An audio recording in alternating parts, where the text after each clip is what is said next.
Iary vavaka isika rehetra. Misaotra anao zahay Jesosy fa manana anarana atao hoe Jesosy ianao, ary ny anarana tsy natao hiantsonanao ihany fa natao namaritra ny asanao, natao ampiseho ny maha ianao ianao. Ka raha manonona hoe Jesosy izahay dia sady milaza manana Andriamanitra no manana mpamonjy, ary zany no isaorana ianao. Ary ao anatin'ny firafetan'ny teny hoe Andriamanitra sy mpamonjy dia ny famindram-po no mandrafitra azy ireo. Ary mbola izany koa no idiranay ny anaranao, fa ny famindram-po aminao tsy fihetseham-po, fa le toe-ponao matanjaka ara-pitiavana no afindranao aminay. Le toe-ponao mamela heloka no indro fa apetrakao ao anatin'ny fiainanay, ka ampianarinao anay manao hoe mamela ny helokay tahaka ny namelanay zay meloka taminay. Ary mangataka anao Jesosy, avia miesa mandrafeta, fa ianao dia nanomboka tamin'ny nanovanao ny fiainanao vo afaka namonjy anay. Ary izahay kosa dia vonjenao mba hovanao ny fiainanay. Dia tanteraho aminay zany Tompo, mamelany ny helokay ary mamindrafo aminay mpanota tokoa zahay. Mamindrafo ary mamelany ny heloky ny firenenay sy ny mpitondra azy. Mamindrafo ary mamelany ny heloky ny fiangonana miantso anao Tompo Kristy, indrindra ny fiangonana Loterana Malagasy sy ny mpitarika azy. Ary mangataka anao mamindrafo ary mamelany ny heloky ny atokana rehetra, ny mpanokana rehetra. Tompo, nanaiky nanovan'ny tenanao ianao mba hamonjy anay, dia mamonjy anay ary manovany tenanay. Amin'ny anaranao ry Jesosy Kristy avy any Nazareta no angatana ian'izany. Amen. Fampianarana soratra masina no anjarantsika amin'izao fotoan'izao ry havana. Zany hoe ny tokony natao tamin'ny folakandro no ataontsika amin'izao marain'izao. Ny lohatenintsika dia ny hoe ny famindrampon'i Jehova dia sady mamonjy no manova ny fiainan'izay miankina aminy. Averiko indray mandeha, ny famindrampon'i Jehova dia sady mamonjy no manova ny fiainan'izay miankina aminy. Ary zany dia nakinina amin'ny Isaia 1:7, ny 4:10 ka hatramin'ny 9:10. Isaia 1:7, ny 4:10 ka hatramin'ny 9:10. Ipetraka ihany tsika fa izao tsy zarery no amaky azy fa isika rehetra. Ary ataoko fa fifoazana tsika rehetra manana baiboly daholo. Fa zay fifoazana miditra ato tsy manana baiboly dia mampametraka fanontaniana ihany. Isaia 1:7, ny 4:10 ka hatramin'ny 9:10. Dia rehefa miteny amin'ny anaran'i Jesosy dia miara amin'ny redona tsika rehetra mamaky. Amin'ny anaran'i Jesosy, aza matahotra ianao ry Jakoba kankana, dia nareo ry Israely olombitsy. Zaho no hamonjy anao hoy Jehova, ary ny ray masin'i Israely no mpanavitra anao. Indro ataoko dia vy vaovao, misy nify maranitra ianao.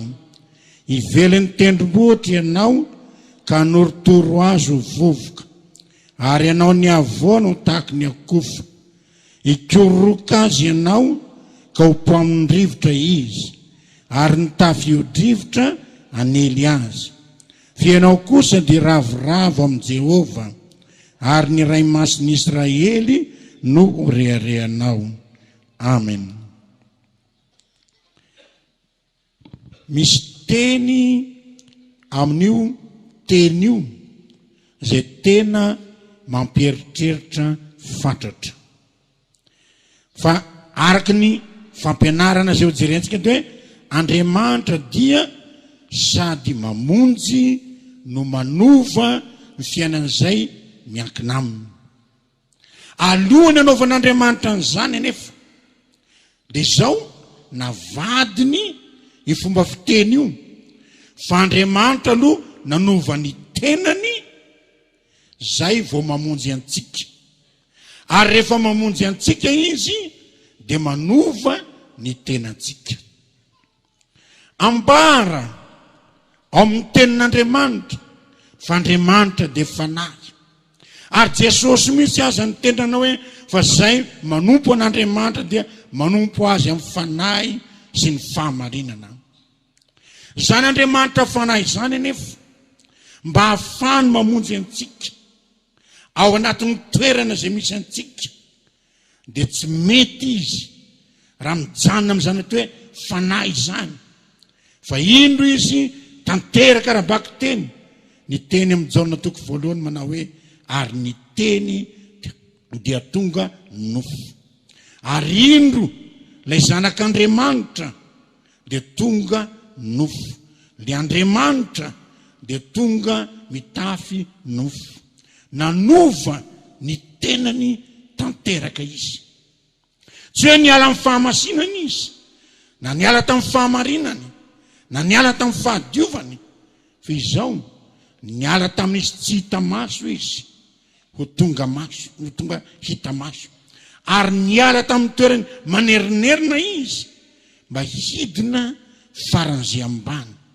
Ary ny mampitohy an'ireo maninona izy no manova ny tenany mba hahafahany mamonjy, satria ny fony amin'Andriamanitra fitiavana azy, amin'Andriamanitra te hamonjy azy. Io fony io no tiany afindra ato anatin'ny fiainantsika. Ka le teny hoe mamindra fo aminay, tsy hoe manana fiantrananay, na hoe manana fiantsepo zay mba metimety aminao ahafahanao mifanerasera aminay. Fa izao mihitsy Andriamanitra dia fitiavana.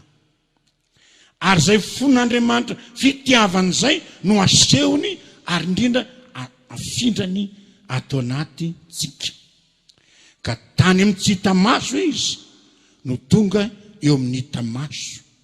Tany amin'ny toerana tsy misy nofo izy no tonga amin'ny toerana misy nofo.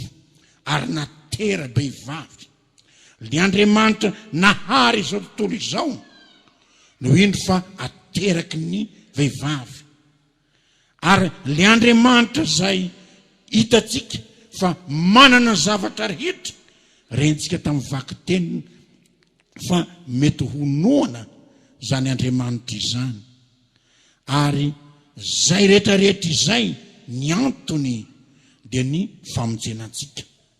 Ary mbola mihoatra an'izany ary fa Jesosy dia ny teny nanao hoe zay mino ahy na dia maty aza dia ho velony indray. Ary zay rehetra velona ka mino ahy dia tsy ho faty mandrakizay. Dikan'izay fiainana izy. Kanefa rehefa hamindra ilay fony ho amintsika izy dia fiainana mety maty. Fiainana mety maty. Ary miprofony no fantsena tao amin'ny azo fijaliana izy. Tsy hoe fampisehoan-kery ka aleo ahidina amin'ny fahalemena farany ambany mba hisontra amin'ny toerana farany ambony amin'ny fitsanganana amin'ny maty. Fa izao maty ho antsika izy ary nitsangana ho fanamarinana antsika. Izay tsy mety misy raha fanahy fotsiny tany ihany izy. Fa izy tonga nofo, tonga ray tahaka antsika no nahatateraka izany rehetrarehetra izany. Ary tsy vita hoe mipetraka amin'izay ihany izy, fa mbola eo tanakavanan'Andriamanitra ary mivavaka ho antsika, mifona ho antsika. Tsapanao moa izany. Ny solo eloka antsika tombon'ny azo fijaliana.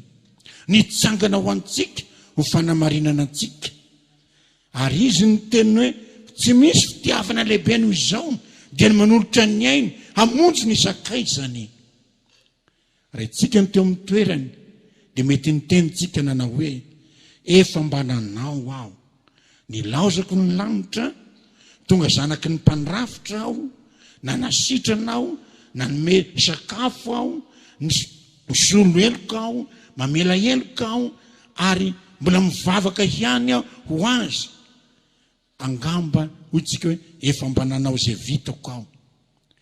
Fa Jesosy tsy mba manao teny hoe efa nanao izay vitako aho. Eo amin'ny fitiavany olombelona, na inona na ina tenenany olona anankiray, hanambady olona anankiray hoe tena tiako ianao. Ao amin'ny dictionnaire-ny tribonaly misy hoe divorce. Zany hoe ilay fitiavana tena matanjaka, misy lalany voany amin'io dia ny divorce. Fa amin'ny dictionnaire-ny Jesosy tsy misy izay. Tsy misy ny teny hoe divorce. Satria izy dia tena tia ary tena hamonjy, ary ny antony nanovan'ny tenany dia mba hahafahany mamonjy anao. Ary ny hahafahany hamonjy anao dia ny mba hanovany anao. Tsy tena mifatotra reo eo aminy. Ary tena mamatotra antsika koa izay. Inona ary ilay fon'Andriamanitra toy hoe fitiavana tiany hafindra amintsika? Fo mivelatra ho an'ny hafa, tanana mikarakara ny hafa. Vakio ny filazany tsara ray manontolo. Fa raha misy marary ao dia miteny izy na mikasika izy hanasitrana an'iny. Misy nona eo dia natolotra azy mofodimy sy ny azandrandro no zarainy dia iny fa mahavoky ny olo maro. Nisy maty teo dia noraisy ny tanany zanakavaviny Jairo izay maty dia natsangany tamin'ny fahafatesana. Notendreny ny tranopaty, ny trano vorona izay nisy zanakavaviny, ny zanakalahin'ilay mpitondra tena dia nivoaka tao ny maty. Ny azy, ny fony mivelatra makany amin'ny hafa, ary ny tanany natao anasoavana ny hafa. Ary raha mandeha izy, tsy mandeha mba hitady ny azy, ny tenany, fa mandeha mba hitady ny asoa ny hafa. Ireo fagagana sy fanasitranana rehetra, zavatra maro nataon Jesosy ireo, dia rentsika te tsara ny toroteny tamalo hoe Bartimeo jamba. Nandeha izy teo moron-dalana, Bartimeo jamba ny antso hoe ry Jesosy zanaky Davido, mamindrafo amiko. Tsy kisendrasendra ny nandehanany eo, fa misy mitady fahasoavana eo dia mandeha eo izy. Tahaka an'izany koa ilay boka folonay, ny antso hoe ry Jesosy zanaky Davido, mamindrafo aminay. Tsy kisendrasendra nandalovany tamin'ireo boka folonay reo, fa teo reo nitady famonjena dia nandalo teo izy. Ary tsy izany tsy tantara taloha, fa tantara ankehitriny. Miteny ny tenin'Andriamanitra hoe mitadiavany Jehova dia hita azy ianao. Fa Jehova amin'ny alalan'i Jesosy no tena nitady anao ka nahitanao mialoha. Izany nanambarany tenin'Andriamanitra tia asika, satria izy tiantsika teo aloha. Ary izay fitiavan'Andriamanitra mitady antsika izay mihitsy ilay fo tena tia mivelatra sy mitoky ary mitady antsika eo aminy. Misy fanoharana nataon Jesosy ilay zanakadala, ary diso ny fahazahontsika ny hoe ny nataon'Andriamanitra dia mitovy amin'ny nataon'ilay ray. Diso izay. Jereo tsara ny tantaran'ilay zanakadala.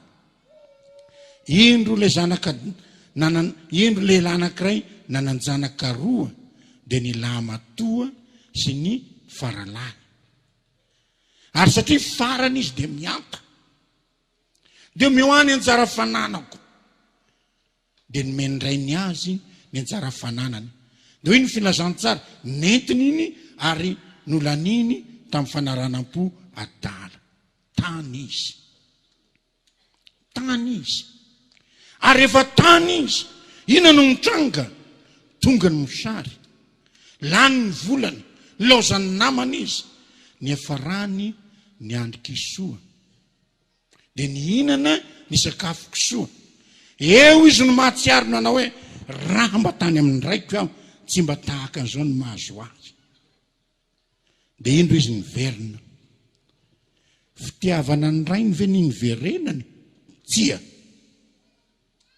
Fahatserovana ny hafanampon'ny rainy manorokoroka azy ve ny niverenany? Tsia. Fa izao nataony, raha tany amin'ny raiko aho tsy nihinana ny kisoa, ny kibony no niverenany. Zany marina, vakio ndray mandeha ny filazantsara, ny kibony no niverenany. Fatsy ny fitiavany andrainy. Fatsy ny fitiavany andrainy. Zay aloha ny anankiray. Faharoa, le rainy faralaty, ny farany amin'ny zanaka mitovy amin'ny tokana amin'ny zanaka. Ny faralahy mitovy amin'ny hoe lahy tokana. Ny faravavy mitody hoe vavy tokana. Maro amintsika ny ray aman-dreny mety mahatsiaro izany. Zany hoe tena lara-pahamehana zany farany zany. Zany ho izy, lara-pahamehana. Fina nataon'ilay ray, tsy mba lara-pahamehana aminy ny faralahy. Le tena tiana. Milaza izy fa tiany io, fa tsy ny tena fitiavana. Fa fananana very no miverina. Zany ho izy. Ary zay ny nambarany, ty zanako ty very ka hita indray, fananana very no miverina. Zany ny marina. Ahoana ny tenena hoe ny fananana very no miverina? Isa maraina izy mivoaka dia mitsatoka eo mba vavahady, fa tsy ny oatra ny vavahady. Eo izy ny andry. Raha oviana ny verina, eo izy ny andry. Fananana very no miverina. Rehefa tafaverina rehefa faralahy, dia nanoroka azy izy, nanao feto azy izy. Zavatra roa mifandiso no nisy teo. Ny faralahy dia indro fa ho voky satria sakafo be no natao. Zay ny verenany.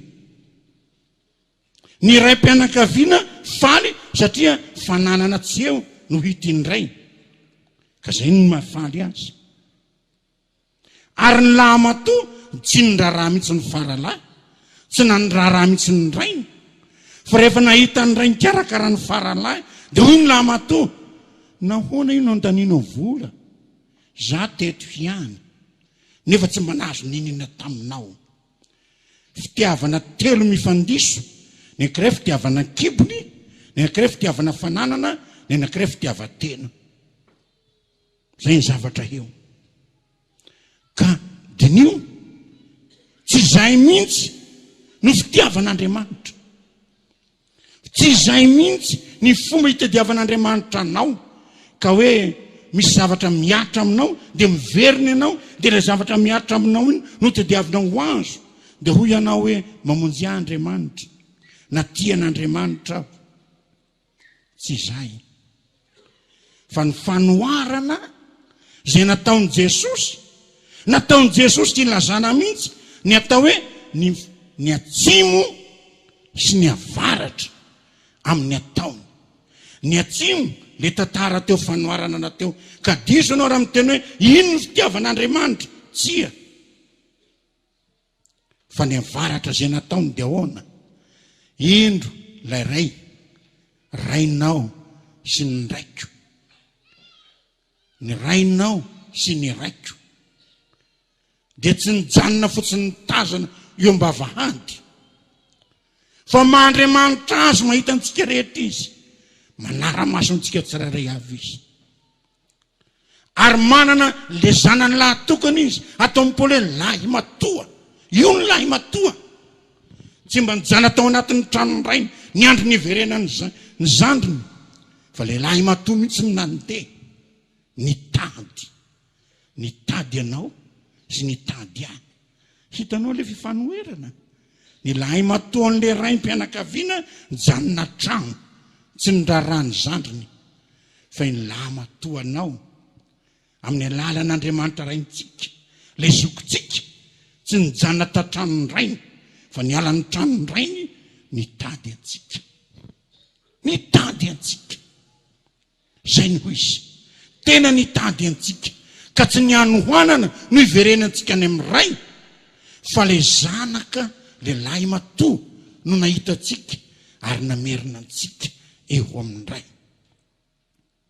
Ny lahy matoa to amin'ity tantara fanoarana nataon'i Jesosy ty tsy nafininina ho an'le zandriny mba hamerina azy ao amin'ny rainy, fa le lahy matoa eo amin'ny Jehovah Andriamanitra ray nahafoy ny lanitra maty ho anao sy nitsangana ho anao mba hafahana mamerina anao. Ary ianao tsy nahita ny lalana iverenana any, fa izy no niteny hoe izao no lalana, izao no fahamarinana, izao no fiainana, mba hafahanao miverina makany. Hitanao amin'izay fahamarinan'ny teny Jesosy manao hoe fa le zanak'olona tsy tonga mba ho topoina fa ny anompo. Satria raha mangetaheta fitiavana ianao, raha mangetaheta zany fon'Andriamanitra, tena tianao zany ianao, dia zao no tokony ho fantatrao, zao no tokony ho fantatrao. Jesosy no nanaiky nidina faran'izay ambany indrindra ahafahanao miverina eo aminy. Ary le teny hoe tonga nofo dia zao ny fon'Andriamanitra ray tonga nofo ao amin'i Jesosy Kristy Tompo. Ary izay indrindra no mahavonjy antsika. Azontsika tsara zay natao hoe Andriamanitra nanaovany tenany mba hahafahany mamonjy anao, mba hahafahany mamonjy anao.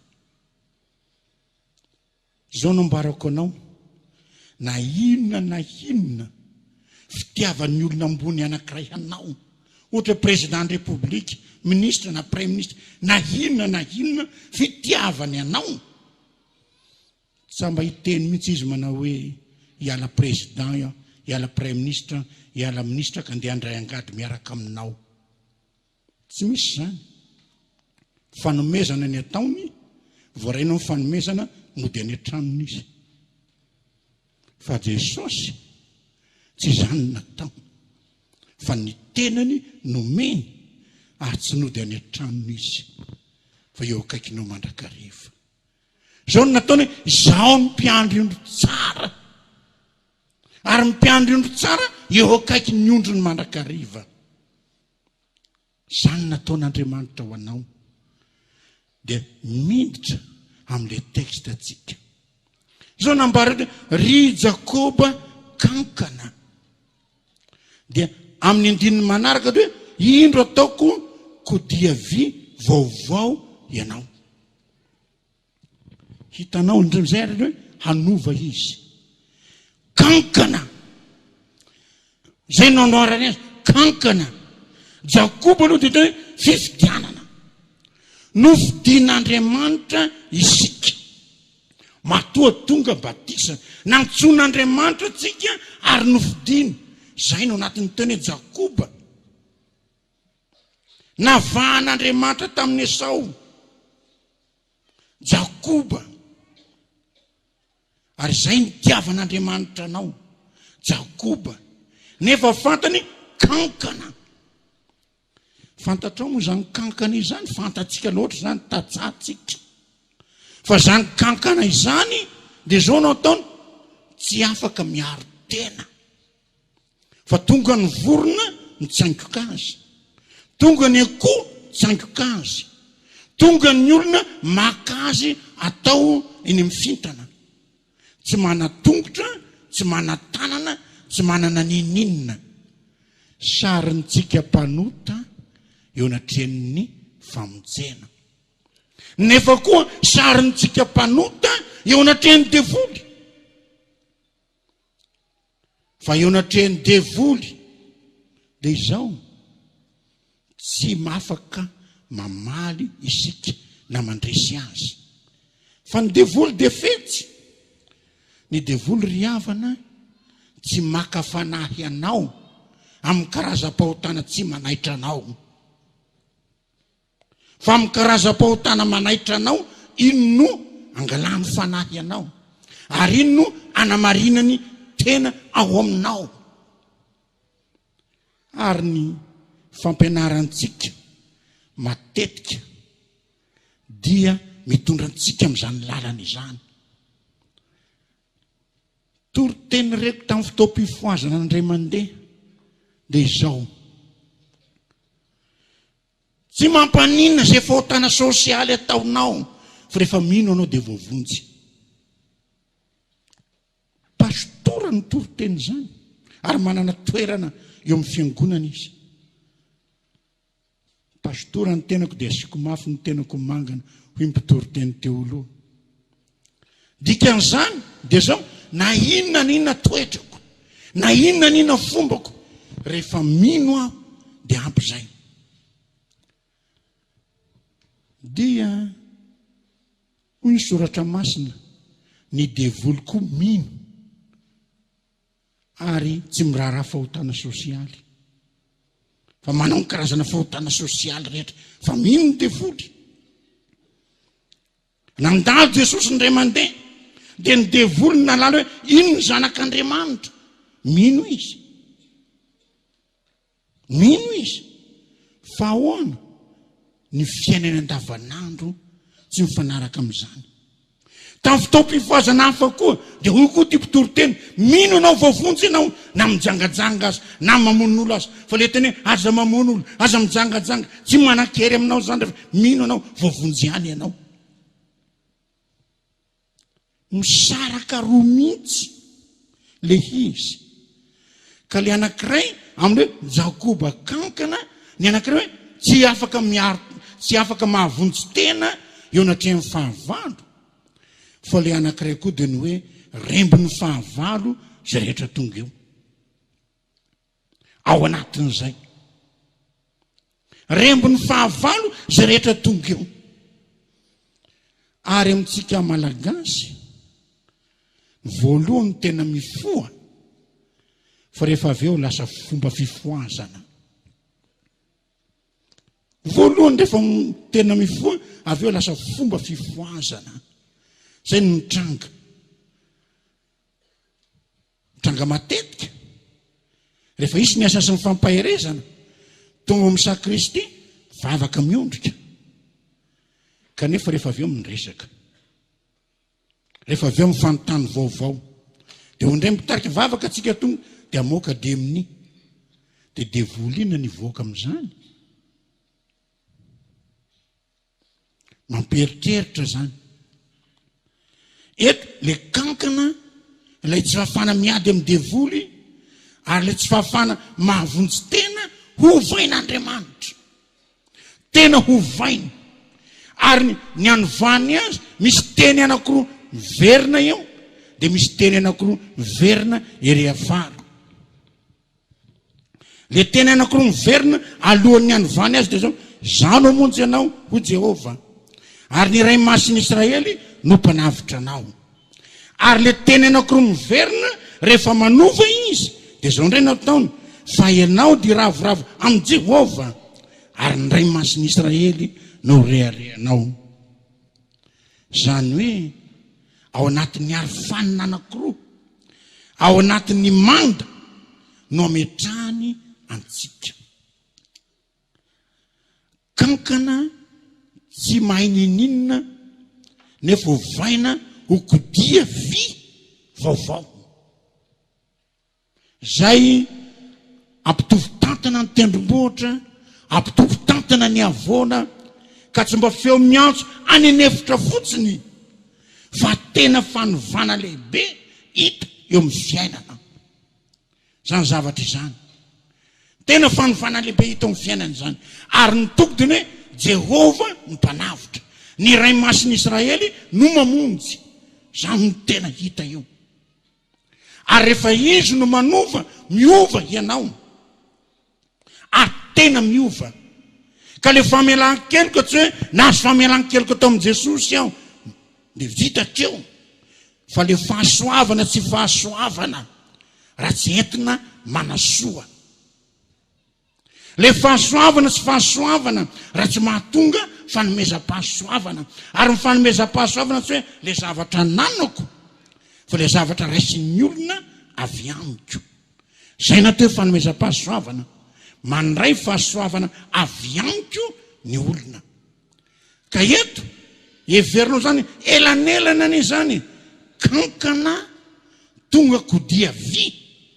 Tsy kodia vy arafesina fa kodia vy vaovao. Kankana zany vy afaka nova tendrombohitra, ampilamina tendrombohitra, ampietry avoana, tsia.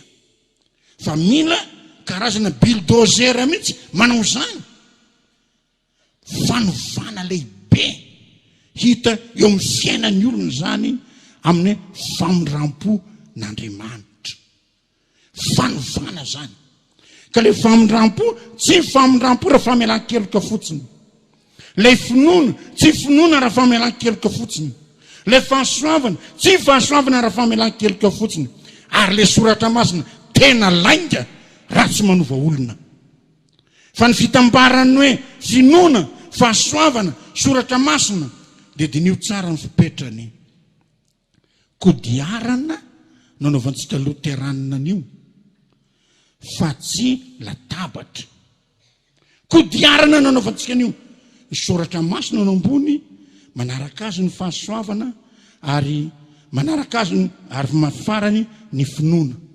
Dia dineo tsara ho an'ny mpanota zay tena manatona tokoa ny tenin'Andriamanitra, dia miodina makeo amin'ny fahasoavana. Miodina makeo amin'ny fahasoavana.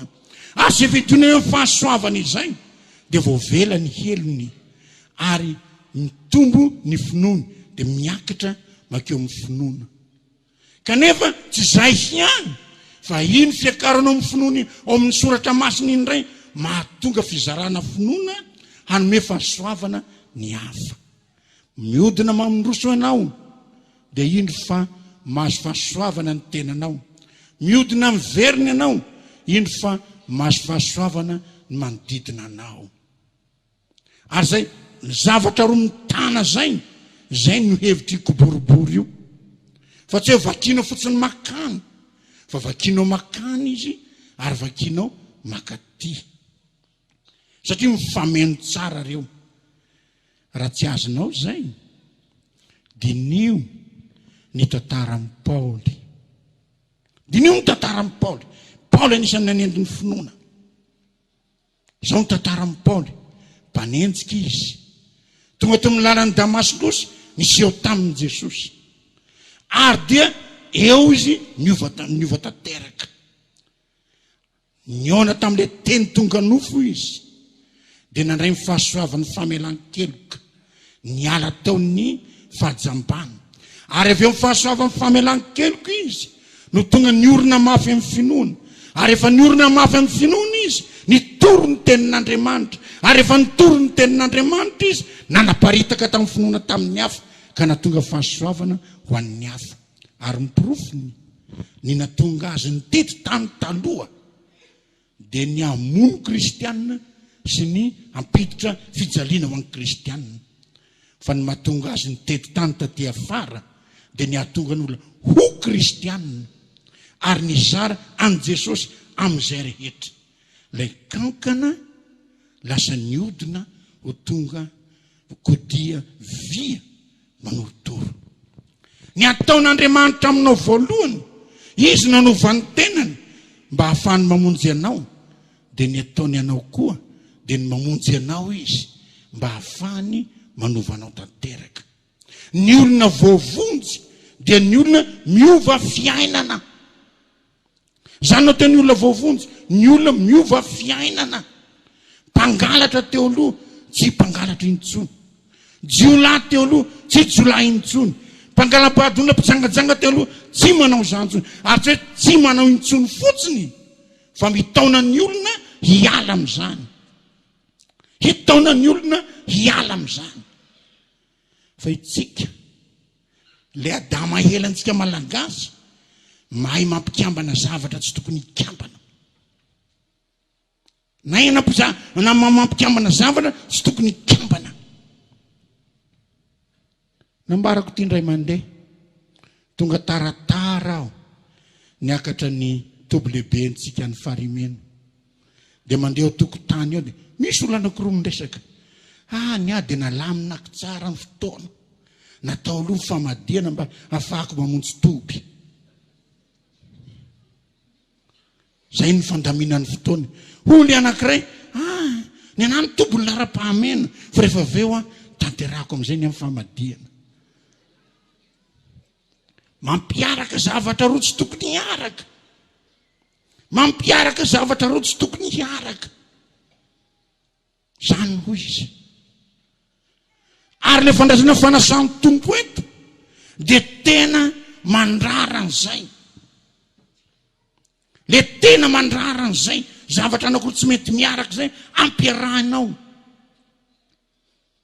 Satria le tanana metrahana ity tenan' Jesosy ity tsy azonao ampiasaina amin'ny fomba hafa anaovana zavatra hafa. Tsy azonao hitaomana olona hoe andeha hijangajanga hiaraka amiko. Tsy azonao hitaomana olona handehananao hangalarana, satria na mipetraka teo ny tenan' Jesosy no mipetraka teo. Ny tenan' Jesosy no mipetraka teo. Le vavanao io, ny teninao io, ambarany ny bokin'ny Jakoba tsara hoe ny loharano ndray tsy mahazo mamoaka mangidy sy mamy. De izao ny tenan' Jesosy, ny ràn' Jesosy no nampidirinao tao mikasika ny molotrao. Nahoana mosy ny molotry ny vadin'olona mikasika an'io? Zany tsy me am'izany. Nahoana mampipembo fahotana? Tena mahagaga tompo. Raha fandikana ny didin'Andriamanitra ny tenenina fiomezana ny ataontsika. Mampieritreritra io. Zay ny dika zay efa maivana amintsika na teo fahotana. Ary ankehitriny moa lasa kilalao mpiarahamonina ty fijangajangana ity. Lasa kilalao amin'ny fiarahamonina io. Ka dinio sao de mbola Jesosy mamonjy nefa tena manova. Zany tena manova. Tena manova antsika Jesosy. Ary zay ny tediaviny amintsika. Ny taraina mpijoro vavolombelona teto hoe nakaiza ny fanahy. Na aiza le tamin'ny andro tamin'ny 25,700 to mangatsika. Mampametraka fanontaniana.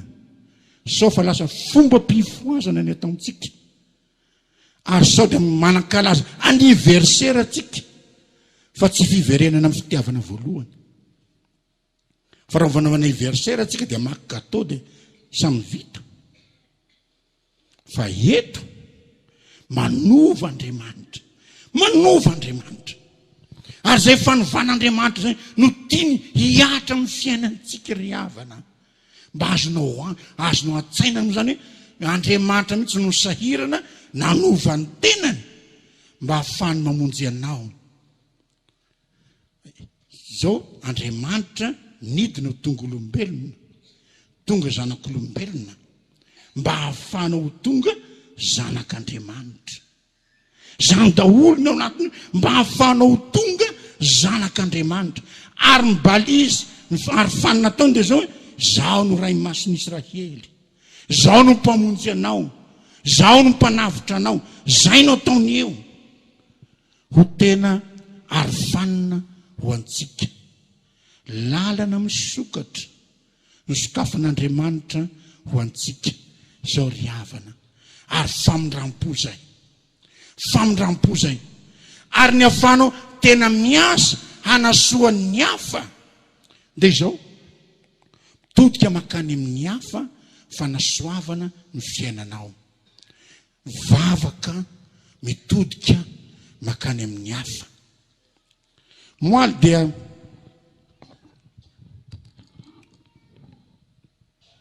dia niresaka momba ny Ezekia tsika sy ny vavaka. Dia mampandinika anao tsara amin'ity vavaka ty. Dia ho hitanao ny vokany manomboka amin'ny toko 700. Eo amin'ny toko 730 vakiko ny 9 ka hatramin'ny 9. Isaia toko 730 ny 9 ka hatramin'ny 9. Vakiko dia noho tsara fa io ny fivavakantsika. Ary vavaka izay nitondra loza ho an'ny Israely io. Ezekia nahazo fahasoavana fa ny fanjakany sy ny fireneny nahazo loza. Jereo tsara ny anaran'i Jesosy. Dia nakany amin'ny Ezekia mpanjaka Isaia mpaminany ka nanao taminy hoe ahoana no lazain'ireo olona ireo ary avy taiza no niavinaka ty aminao. Ary hoy Ezekia, nakaty amiko avy tany amin'ny tany lavitra izy dia avy tany Babilôna. Dia hoy Isaia taminy, ka inavy no hitany tato an-tranonao. Ary hoy Ezekia, zay rehetra atao an-tranoko dia efa teny avokoa, tsy nisy zavatra tsy nasehoko azy ny eo amin'ny firaketako rehetra. Ary hoy Isaia tamin'ny Ezekia, henoy ary ny tenin'i Jehovah tompony maro. Indro avy ny andro dia hoentina ny Babilôna zay rehetra ao an-tranonao sy zay rehetra no arian'ny razanao ka voatahiry mandrak'androany.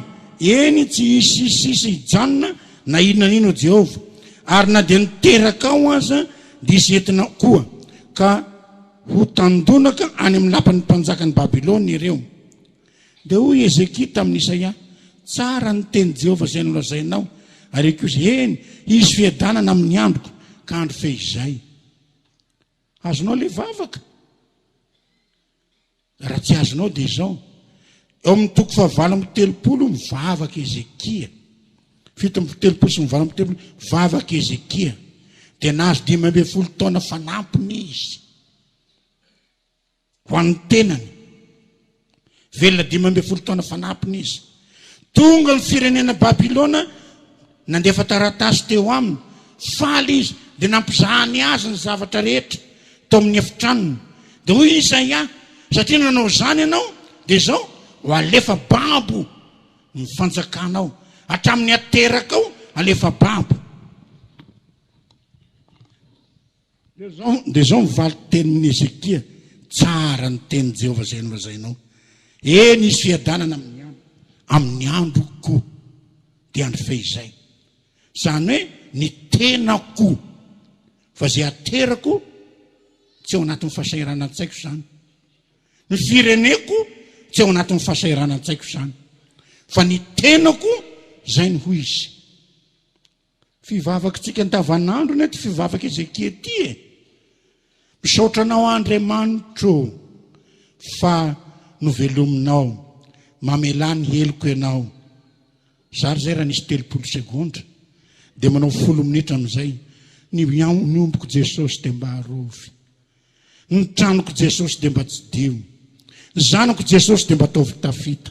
Ny ravozako Jesosy dia ataovy salama tsara. Ary zay rehetra tsy voatony mivavako Jesosy nefa mahasoa dia ataovy. Amin'ny anaranao nangatahako izany. Amen. Iza ny tena ivo mivavaka le olona mba valio? Andriamanitra sa ny tenany? Tenany. Vavaka tia tena.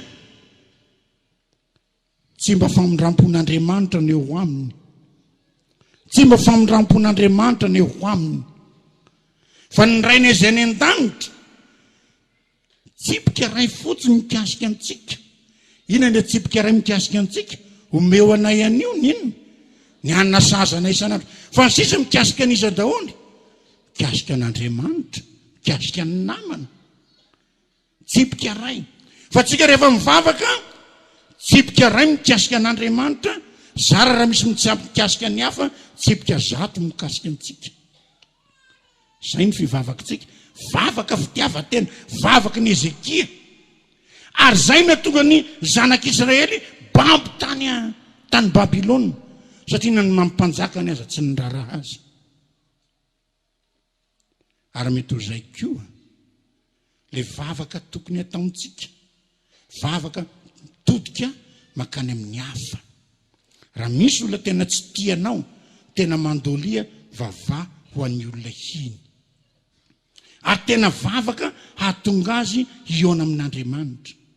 Reo dahalo mandera ny tanàna rehetra reo, vavaka zay tena ho an'ireny. Reo kandida maro irotsaka président république mivavaka ho an'ireny. Fa tsy hoe mandray vola amin'ireny. Satria ny vatonao ny vidiana, ny fifidiananao ny vidiana. Any an-dafy any 7 taona mipetraka tany Amerika ry havana, mbola tsy nahita président américain nizara vola. Tsy misy zany. Ary heverin'ny lalàna amerikana fa tena kolokolo zany. Satria fifidianana ny safidin'olona.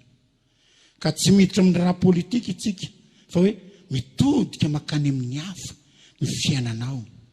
Fanasoavana ny hafa ny fiainanao.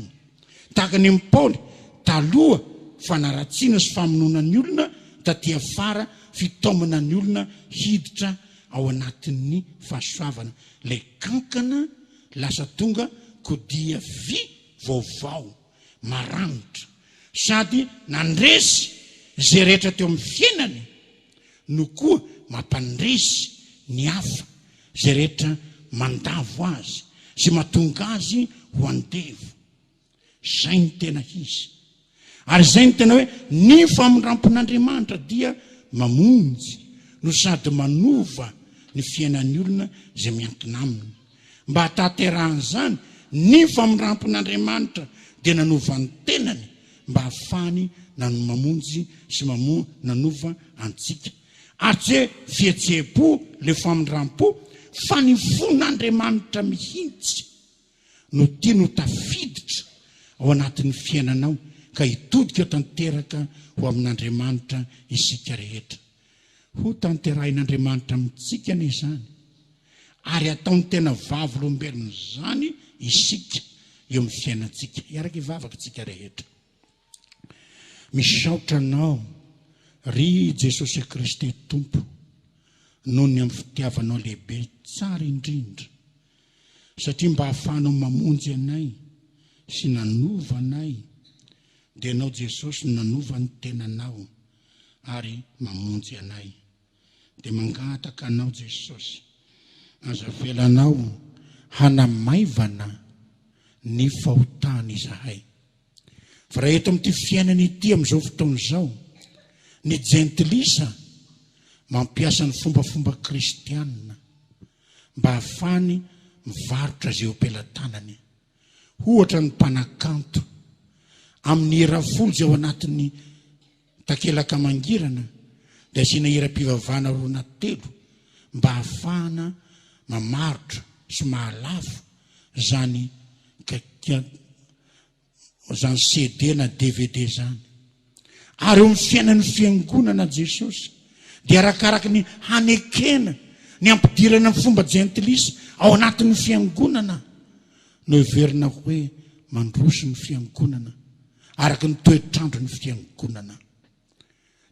Dia mangataka anao Tompo, avia ianao, vonjeo zahay Jesosy, vonjeo zahay Jesosy, vonjeo zahay Andriamanitra. Fa raha ianao ny mamonjy anay, dia voavonjy izahay. Raha ianao ny mamerina anay, dia tafaverina izahay. Angatanay aminao zany Jesosy. Dia mangataka antsika toy hivavaka Tompoko. Miondrika anao mivavaka. Fa Tompoko, antsoa Jesosy, mamerina antsika Jesosy ankehitriny, ary mamonjy antsika Jesosy ankehitriny. Antsoa izy. Antsoa izy mba hamonjy sy hanova tokantranonao. Antsoa izy mba hamonjy sy hanova ny ray aman-dreninao. Antsoa izy mba hamonjy sy hanova ny tanàna kely misy anao, ny firenena misy antsika. Antsoa izy mba hamonjy sy hanova ny fiangonantsika. Eny antsoa izy mba hamonjy sy hanova zao mahafifoazana antsika izao. Favaka antsika Tompoko. Ary tsy mivavaka fotsiny. Tsika sendrasendra ny teny izay anankiroa mifanesy. Ny anankiray dia nandiso fanantenana an Jesosy tsika. Ary zao te hamerina anao izy. Bebaka totsika Tompoko. Bebaka Tompoko. Bebaka tsika. Fa sady hamonjy no hanovanao Jesosy. Sady hamonjy no hanovany tokantranonao Jesosy. Sady hamonjy no hanovany ny zanakao Jesosy. Vavaka Tompoko, bebaka Tompoko. Bebaka Tompoko. Raha mahita ndraiky ankizivavy maro reto, ny antsony tovolazy eo dia sipa. Zany ve ny anarandreo ankizy ireo natao hijangajangana. Manaiky zany ve nareo ankizivavy ho fijangajangana ny hafa. Dia nio zany. Dia anao lehilahy koa fisaka mahita vehivavy dia hijangajanga. Bebaka antsika Tompoko. Jereo amin'ny firenentsika. Arakaraka ny mahajentilisa amin'ny firenentsika, ny heverintsika mandrositsika. Arakaraka ny mahajentilisa amin'ny fiangonantsika, ny heverintsika ara-toetrandro ny fiangonantsika. Koa na dia atao ampiampiona zany mariage de balle sy falotonana mitrangany amin'ny hotely. Favaka Tompoko. Favaka antsika. Ary tena mangataka antsika pastora namako hivavaka. Fa matetika ny fitondran-tena antsika pastora namako no mandavo kristianina maro. Favaka antsika. Mangataka antsika mpiandro maro hivavaka. Fa tena matetika ny fitondran-tena antsika mpiandro maro mahatonga ny maro tsy te halala an'izao Jesosy zao. Favaka antsika bebaka Tompoko. Samy mibebaka. Ty diavin Jesosy zao na kehitriny. Aoka antsika bebaka. Aoka antsika natona azy. Aoka antsika natona azy kehitriny. Fa mamonjy izy ary manova. Zay ny tena te diaviny androany. Mamonjy izy ary manova. Tsy te hiova va ianao.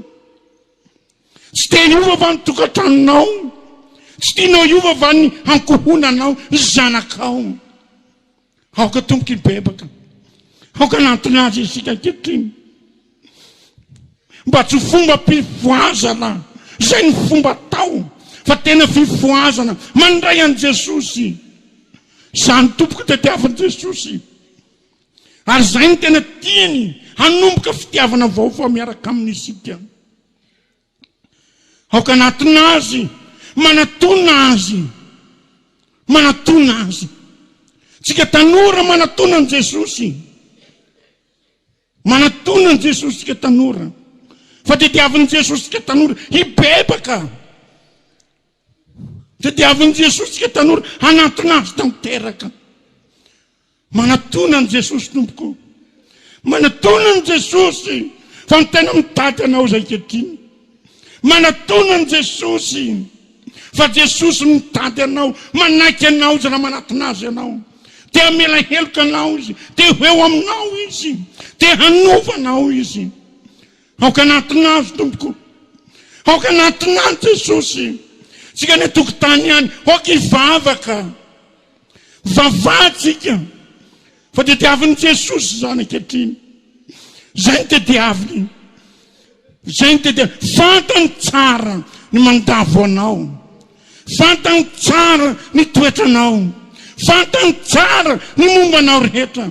Fantany tsara izay rehetra feninao na ny vadinao aza tsy mahalala. fa Jesosy mahafantatra dia te hanovany zany izy ankehitriny. Aoka ry havany mibebaka, aoka anatinazy isika amin'izao fotoana izao. Fa te diaviny ny tompo ianao, ho eo aminazy ianao, izay ny tena tediaviny aminao. Kankana ianao, raha mijana amin'izany toerana mahakankana anao zany ianao, ho rembony devoly, tsy havonjy tena.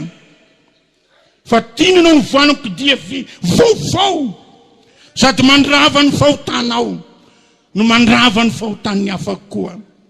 Zany tediaviny Jesosy tompoko. Aoka tsika tompoko hibebaka, aoka anatiny ny tompo isika androany. Fa tediaviny Jesosy isika, tediaviny Jesosy isika. Aoka anatinazy tompoko, aoka anatinazy isika, aoka tsika anatinazy. Fa tediaviny Jesosy isika. Vavaka tompoko, aza zany jerenao, Jesosy jereo, fa mandalo eo aminao izy. Jesosy no atony, fa izy no mpamonjinao, izy no mpamonjy ny zanakao, izy no mpamonjy ny ray aman-dreninao, izy no mpamonjy ny mpiray tam-po aminao, izy no mpamonjy ny firenena malagasy, izy no mpamonjy ny fiangonana misy antsika. Manatona azy amin'izao fotoana izao, manatona azy, manatona Jesosy ry tanora. Raha tsy zany ianao ravarava amin'ny fiainanao, manatona Jesosy. Fa tediaviny Jesosy zany amin'izao ankehitriny izao. Manatona an Jesosy, manatona an Jesosy. Fa te hamonjy anao izy, te hanovanao tanteraka izy. Manatona azy tompoko, tena manatona azy. Vavaka tompoko, vavaka tsika tompoko, vavaka tompoko, vavaka amin'ny Jesosy tompoko. Tena tianao zao Jesosy, aoka mivavaka amin'ny Jesosy tsika. Fa tena tianao tanteraka izy, mihoatra noho ny fitiavany nrehetrarehetranao. Ny fiomehezana tamin'ny tena mijangajanga, milaza toetra maro zany. Nahoana anao mahaviononao mifahotana? Fahotana tena marikoriko an'Andriamanitra, ilazan'Andriamanitra reto ny mpanompo sampy, ny mpanompo sampy, ny fierenana, fijangajangana, mpanompo sampy. Zany itenenan'Andriamanitra azy, mpanompo sampy. Ka aoka tompoko hibebaka tsika, aoka anatina ny tompo isika amin'izao fotoana izao.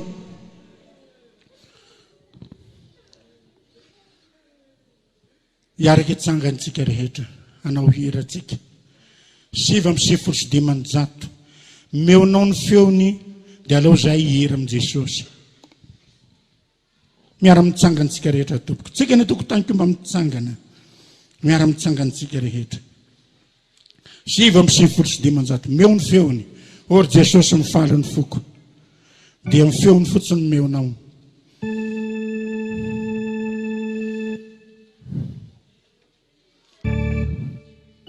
Falene fo ajanony amin'izay le orga vitrana ka mba mangataky ndrindra re iaho ary mifonami tovy mafy nefa mangataka fona amin'ny tompo isika. Tanone zanaka mba tsy ho very, tano wakaki yana zaza adalaka mety miery radi lavitrana. Azama nareye zami talau fambavu njehu wanye tenama antasi urire yau Jesusi melukabe nefama niri yova wotsara kataha nu wana ary ny zavatry zay voarara tsy mba ataoko iza. Raisore tompoko ny fikasako, raisony foko hoan'ny rahane marina no ialako, de iai tseo sy ampy. Fa ianao rehefa monjy mahery, no tsy mba mety manda, ary izao de tsy mba irery, fa tsy ho lavitrana. Anaka, hamonjy anao tokoa ny tompo ary hanaova ny fiainanao. Amen. Petratsika tompoko.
m'as libéré, Jésus.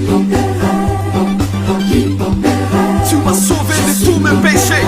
Alléluia. Tu m'as convaincu, Jésus. Merci. Jésus, tu es tout pour moi, la joie dans la vie. Toi, tu réconfortes même dans la tristesse. Tu es ma vie, Jésus. Jésus, ma vie n'est rien sans toi. je suis perdu. Je suis perdu. C'est ma vie. Tu es ma vie. Tu es mon sauveur. Tu m'as comblé du bonheur. Tu es ma vie, Jésus. Tu es ma joie. Jésus, tu es tout pour moi, la joie. Tu es tout pour moi. Vie. Toi, tu réconfortes même dans la tristesse. Tu m'as révélé même dans la tristesse. Jésus, ma vie n'est rien sans toi, je suis perdu. Je ne suis rien sans toi. C'est ma vie. Tu es ma vie. Tu es mon sauveur. Tu m'as comblé du bonheur. Alléluia. Je me sens libéré. Libéré de tous mes péchés. Je suis pardonné par ta grâce. Mon Seigneur Jésus. Alléluia. Je me sens libéré. Libéré de tous mes péchés. Je suis pardonné par ta grâce. Mon Seigneur Jésus. Alléluia.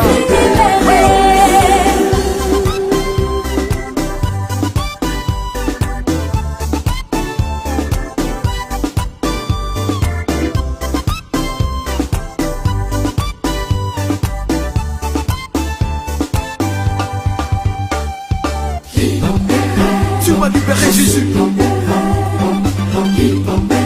Tu m'as sauvé de tous mes péchés. Alléluia. Tu m'as convaincu, Jésus. Merci. Jésus, tu es tout pour moi, la joie dans la vie. Toi, tu réconfortes même dans la tristesse. Tu es ma vie, Jésus. Jésus, Ma vie n'est rien sans toi. je suis perdu. Je suis perdu. C'est ma vie. Tu es ma vie. Tu es mon sauveur. Tu m'as comblé du bonheur. Tu es ma vie, Jésus. Tu es ma joie. Jésus, tu es tout pour moi, la joie. Tu es tout pour moi. Vie. Toi, tu réconfortes même dans la tristesse. Tu m'as révélé même dans la tristesse. Jésus, ma vie n'est rien sans toi, je suis perdu. Je ne suis rien sans toi. C'est ma vie. Tu es ma vie. Tu es mon sauveur. Tu m'as comblé Du bonheur. Alléluia. Je me sens libéré. Libéré de tous mes péchés. Je suis pardonné par ta grâce. Mon Seigneur Jésus. Alléluia. Je me sens libéré. Libéré de tous mes péchés. Je suis pardonné par ta grâce. Mon Seigneur Jésus. Alléluia.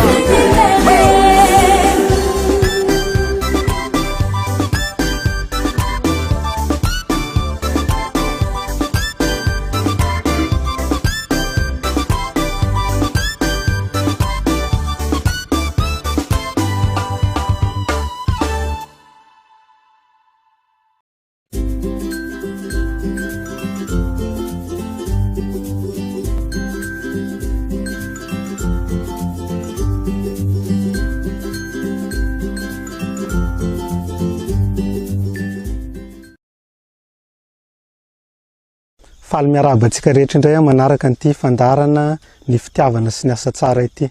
Dauphin Mara no anarako a, zanaky ny fiangonana Loterana Malagasy aho avy aty amin'ny synodam-paritany Toamasina, nianatra momba ny fambolena sy ny fiompiana ary misehatra ao anatin'izany tontolo izany ho amin'ny fampiroboroboana ny sehatra asa maitso toy ny fambolena, ny fiompiana ary ny fikajiana ny tontolo iainana.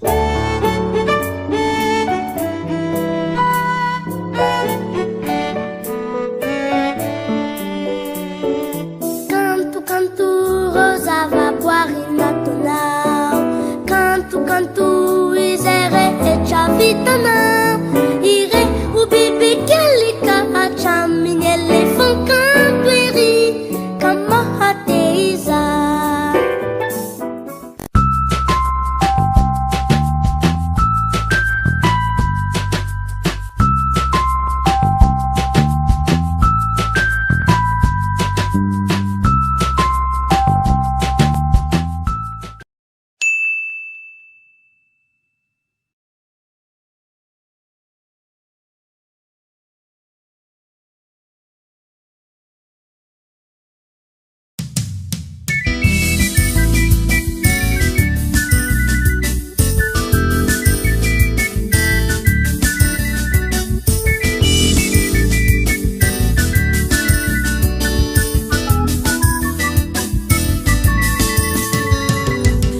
Tuturo yainatsika andamanitra namurunazy azasumana fanuvatsika sady arany firenenare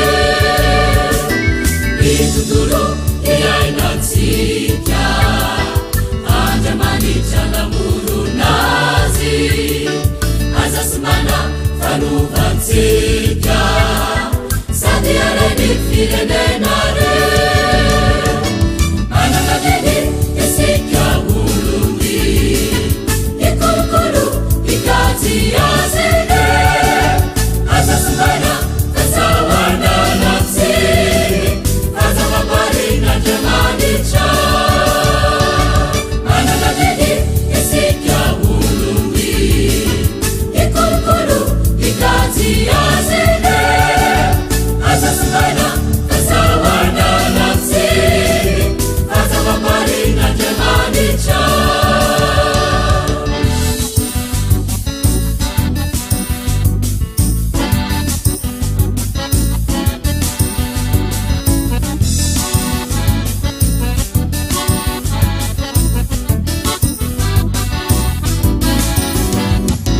Funamena alenditani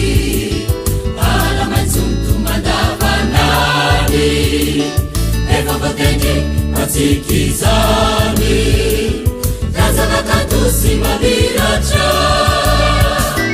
Funamena alenditani Alamanzuntu mandavanani Evabatendi matikizani Kazana katusi mabiracha Mananadedi yesikia ulumi Ikulukulu ikati azene Azasumana kasawana nafsi Azamapari na jamanicha Mananadedi yesikia ulumi Ikulukulu ikati azene Azasumana kasawana nafsi Azamapari na jamanicha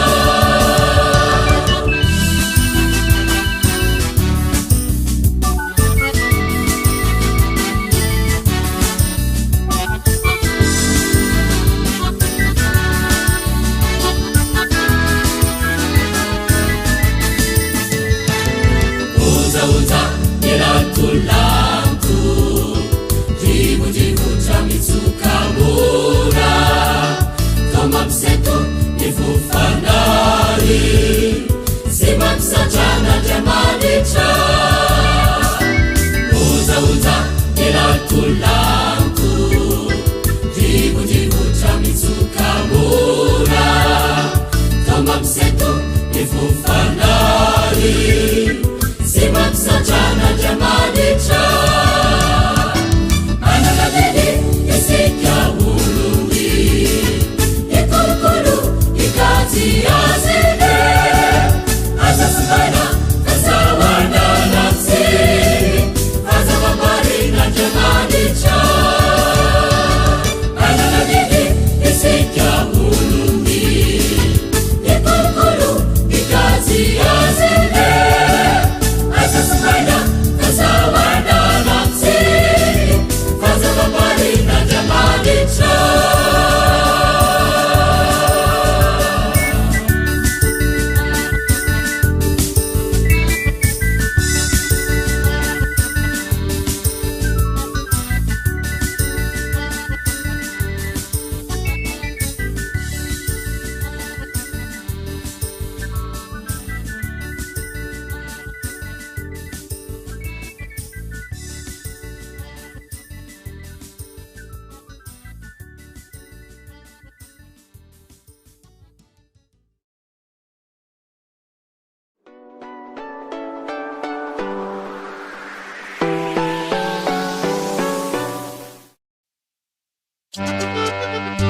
Thank you.